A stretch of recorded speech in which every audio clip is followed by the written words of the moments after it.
Assalamualaikum warahmatullahi wabarakatuh. Apa kabar anak-anak? Hari ini berjumpa lagi dengan Ibu Kasmita dalam pembelajaran SKI yaitu di kelas 7. Nah, sebelum kita memulai pembelajaran, mari kita berdoa sebelum belajar. Bismillahirrahmanirrahim. Raditu billahi rabba wa bil islami dina wa bi muhammadin nabiyya wa rasula rabbi jidni ilma warzuqni fahma sadaqallahul azim. Nah, sekarang kita akan memulai pembelajaran kita yaitu tentang sejarah kebudayaan Islam pada bab yang ketiga, yaitu tentang perkembangan Islam pada masa Khulafaur Rasyidin. Nah, sebelum kita memulai pembelajaran kita, ada baiknya kita mengetahui tujuan daripada pembelajaran kita. Nah, tujuannya adalah menganalisis biografi kepemimpinan Khulafaur Rasyidin sebagai inspirasi untuk menghargai dan menghormati perbedaan. Nah, itulah tujuan daripada pembelajaran kita hari ini.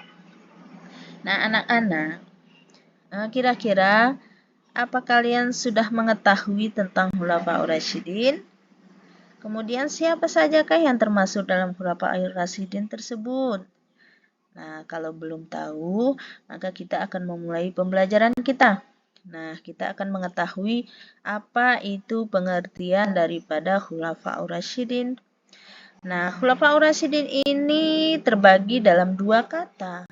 Yang pertama khulafah, yang merupakan bentuk jamak daripada kata khalifah, yang artinya adalah pemimpin.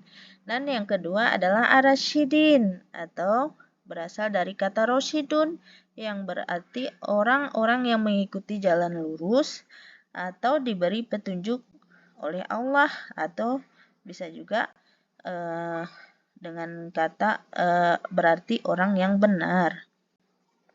Nah, jadi sebagai kesimpulannya, berarti pengertian dari Khulafaur Rasyidin itu adalah para pengganti dan penerus kepemimpinan Islam setelah wafatnya Rasulullah Shallallahu Alaihi Wasallam.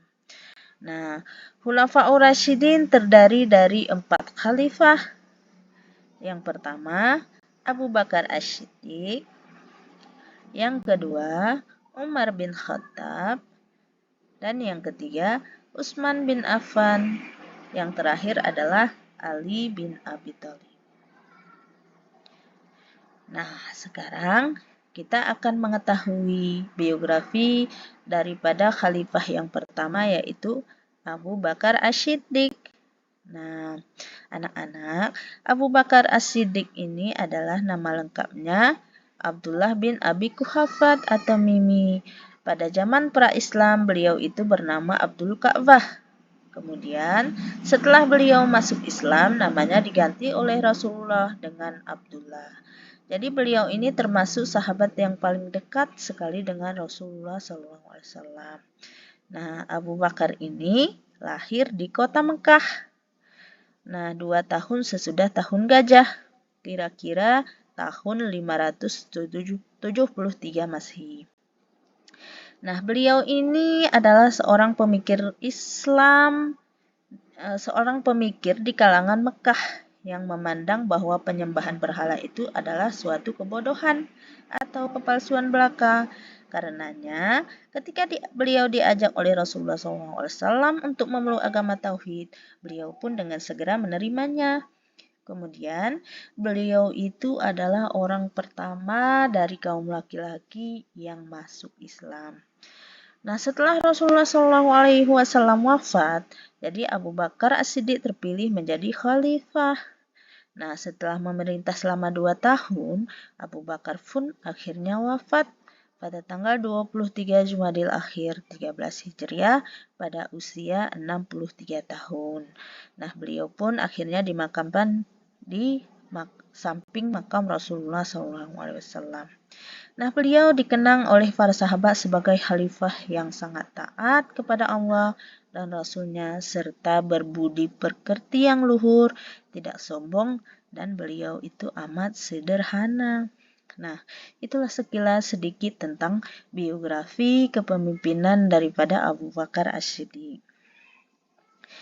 Nah, selanjutnya yang kedua, kita akan mengetahui biografi daripada Umar bin Khattab, yaitu sebagai khalifah yang kedua. Nah, anak-anak, Umar bin Khattab radhiyallahu anhu, nama lengkapnya adalah Umar bin Khattab bin Nufail, keturunan Abdul Uzza al-Quraisy dari suku Adi. Jadi beliau adalah salah satu suku yang terpandang, suku Adi itu adalah salah satu suku yang terpandang dan mulia. Umar bin Khattab dilahirkan di Mekah 4 tahun sebelum kelahiran Rasulullah SAW. Jadi ketika menginjak remaja, ia mendapat kepercayaan dari suku bangsanya, yaitu suku Quraisy, untuk menjadi wakil dalam berbagai perundingan dengan suku-suku yang lain. Nah, salah satu sifat yang menjadi karakter Umar bin Khattab radhiyallahu anhu adalah beliau seorang yang pemberani, tidak mengenal takut dan gentar. Dan beliau mempunyai ketabahan dan kemauan yang sangat keras, serta tidak mengenal kata ragu dalam dirinya. Nah, dengan masuknya Umar bin Khattab radhiyallahu anhu ke dalam barisan kaum muslimin, maka mulailah Islam mendapat amunisi baru untuk menyusun kekuatan dalam berdakwah. Memang benar sekali setelah masuknya Rasulullah SAW, setelah masuknya Umar ke dalam Islam, para sahabat menjadi lebih berani dengan terang-terangan berdakwah dan melakukan aktivitas keagamaan. Nah, sebelum Abu Bakar As-Siddiq meninggal dunia, ia telah menunjuk Umar bin Khattab sebagai penerusnya. Pengangkatan Umar mendapat persetujuan di kalangan kaum muslimin. Setelah dibaiatnya Umar sebagai khalifah, Umar pun berkata kepada umatnya, "Orang-orang Arab bagaikan seekor unta yang keras kepala, dan ini akan bertalian dengan pengendara di mana jalan yang akan aku lalui, begitulah aku akan menunjukkan kepadamu jalan yang lurus." Nah, itu Umar menyebut dirinya sebagai khalifah Rasulullah, pengganti dari Rasulullah. Ia juga mendapat gelar sebagai Amirul Mukminin, yaitu komandan orang-orang mukmin. Nah, gelar ini diberikan sehubungan dengan keberhasilan Umar memerintah selama 10 tahun, dan kemudian Umar bin Khattab pun dibunuh oleh seorang budak Persia yang bernama Abi. Itulah anak-anak sekilas tentang biografi dari khalifah yang kedua, yaitu Umar bin Khattab. Nah, sekarang kita akan mengetahui biografi dari khalifah yang ketiga, yaitu Utsman bin Affan. Utsman bin Affan radhiyallahu anhu, nama lengkapnya adalah Utsman bin Affan bin Abil As bin Umayyah bin Abdisyam bin Abdi Manaf dari suku Quraisy. Beliau lahir pada tahun 576 Masehi di Taif, dan ibunya bernama Urwah, adalah putri Ummul Hakim Al-Baida, yaitu putri Abdul Muthalib.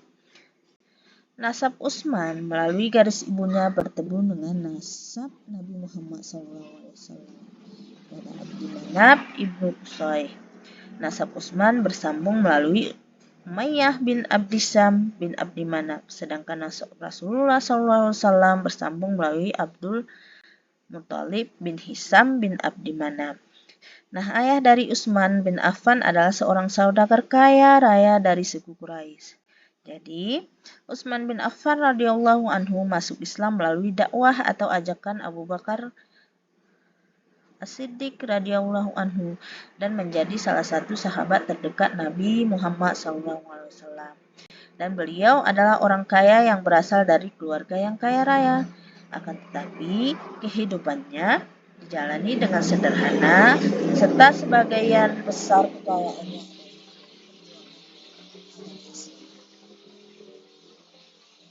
Anak, Itulah biografi daripada Utsman bin Affan. Nah, Utsman bin Affan ini beliau memerintah selama 2 periode. Periode pertama, Utsman bin Affan radhiyallahu anhu membawa Islam kepada kemajuan yang luar biasa, terutama dari segi perluasan dakwah. Pada masa periode pertama ini, segalanya berjalan lancar dan stabil. Nah, pada periode kedua, Khalifah Utsman mengalami berbagai rintangan yang cukup besar, di antaranya adalah pemberontakan dan pembangkangan di dalam negeri yang dilakukan oleh sekelompok orang yang kecewa terhadap baiat khalifah dan beberapa kebijakan pemerintahnya. Itulah anak-anak sekilas biografi tentang Utsman bin Affan. Nah, sekarang adalah biografi dari khalifah yang keempat, yaitu khalifah yang terakhir, yaitu Ali bin Abi Thalib. Nah, Ali bin Abi Thalib radhiyallahu anhu, nama lengkapnya adalah Ali bin Abi Thalib bin Abdul Muthalib bin Abdi Manaf. Dia dilahirkan di Mekah pada tanggal 13 Rajab sekitar tahun 600 Masehi. Ia merupakan anak laki-laki keempat dan terakhir dari Abu Thalib. Abu Thalib adalah adik dari Abdullah, ayah Nabi Muhammad SAW. Dengan demikian, Ali bin Abi Thalib adalah saudara sepupu Nabi Muhammad SAW. Dikatakan, ia masuk Islam pada usia 10 tahun.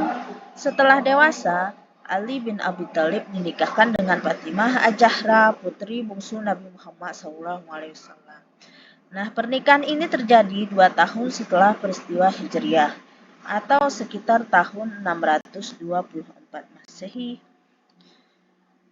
Nah, setelah Utsman bin Affan wafat, melalui musyawarah masyarakat Islam atau Muslim beramai-ramai membaiat Ali bin Abi Thalib sebagai khalifah. Ali menerima baiat pada tanggal 24 Juni 656 Masehi. Nah, itulah sekilas biografi tentang Ali bin Abi Thalib. Nah, anak-anak, setelah kita mengetahui dari biografi tentang keempat Khulafaur Rasyidin ini, maka sebagai kesimpulannya, masa pemerintahan Khulafaur Rasyidin merupakan masa yang penting dalam perjalanan Islam. Mereka telah menyelamatkan Islam, memperkuat dan meletakkan dasar-dasar kehidupan bagi keagungan agama Islam dan umatnya. Nah, Khulafaur Rasyidin bertindak sebagai pemimpin yang demokratis, karismatik, adil, arif, dan bijaksana. Segala keputusan dan tindakan khalifah saat itu berdasarkan hasil musyawarah. Nah, itulah biografi atau kesimpulan daripada biografi Khulafaur Rasyidin. Nah, sekarang kita akan mengerjakan tugas kelompok ya anak-anak. Jadi tugas kelompok yang pertama, kita kan sudah membagi kelompok kita menjadi 4 kelompok. Nah, sebagai tugas kelompok yang pertama, coba apa pesan yang terdapat dalam sejarah kepemimpinan Abu Bakar As-Siddiq? Yang kedua, kelompok yang kedua, apa pesan yang terdapat dalam sejarah kepemimpinan Umar bin Khattab? Nah, untuk kelompok yang ketiga, pesan yang terdapat dalam sejarah kepemimpinan Utsman bin Affan. Dan kemudian untuk kelompok yang keempatnya, apa pesan yang terdapat dalam sejarah kepemimpinan Ali bin Abi Thalib? Nah, tolong dikerjakan ya anak-anak, jadi selamat mengerjakan. Nah, nanti kita itulah sedikit pembelajaran tentang Khulafaur Rasyidin. Nah, ibu akhiri, assalamualaikum warahmatullahi wabarakatuh.